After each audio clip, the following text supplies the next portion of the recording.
sakujwayela uNkulunkulu wethu ongcwele sihambe sakhohlwa na imiyalo osinikeze yona baba wethu namandla senzele umusa ekseni sihawukele ibandla lonke baba wethu ongcwele hawukela the executive of the church uNkulunkulu wethu ongcwele vala ama-loopholes esiwavulile baba wethu ongcwele vala iminyango isithe singangena ngayo baba wethu namandla wena uhlola inhliziyo zethu ebese uvivinya izinto zethu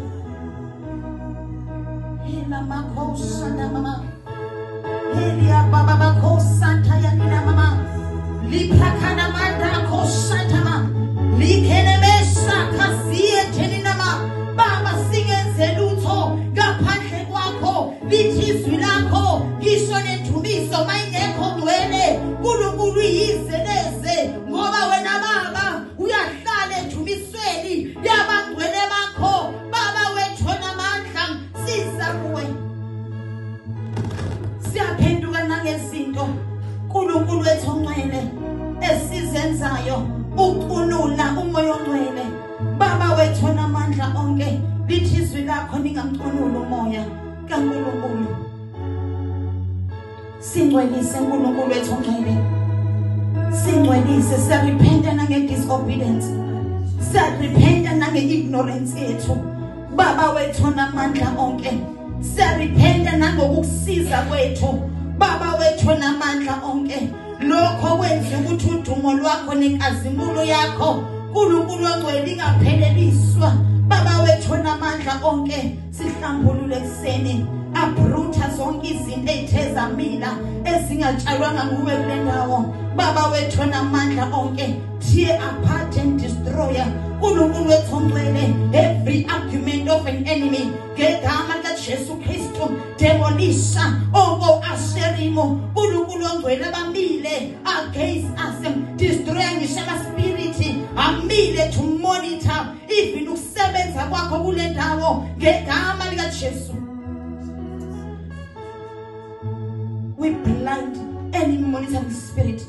ngegama likaJesu Kristu enamandla onke sivala wonke amaliki la kuvuza khona siyavala ngegama likaJesu Kristu. We are cutting the ties nakho konke okuziholela uNkulunkulu wethu ongcwele ema-evil altars in the name of Jesus Christ. We are breaking every communication, we are destroying every link and every connection that links us to darkness ngegama likaJesu elinamandla onke baba wethu ongcwele sihlobise ngobungcwele ekseni uNkulunkulu wethu ongcwele sigezisise ngegazi lakho uNkulunkulu wethu namandla onke susi pride kithi susi umoya wokujwayela susi umoya uNkulunkulu wethu ongcwele wokungakwesabi kithi.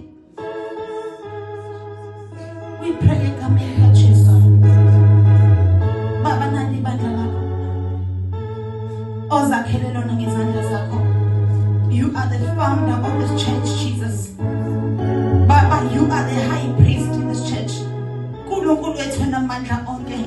samdinga umoya wakho ubahlale phakathi kwethu ngaphandle kwakhe singethela ithelo ngaphandle kamoya ongcwele singenze lutho uNkulunkulu wethu namandla siyabonga nasekuseni ukuthi ukhona sokwenza umsebenzi opheleleyo uNkulunkulu wethu namandla onke. We give the praise, Lord. We give the praise. Dumiso yonke ngeyakho ihlalo sakho somkhosi kufanele futhi singesakho uNkulunkulu wethu ongcwele siyathoba yenza ukuthandwa nguwe uNkulunkulu wethu ongcwele sicela ungahambi nge-experience sicela ukulidwa nguwe uNkulunkulu wethu ongcwele siyabonga egameni likaJesu Kristu ekseni.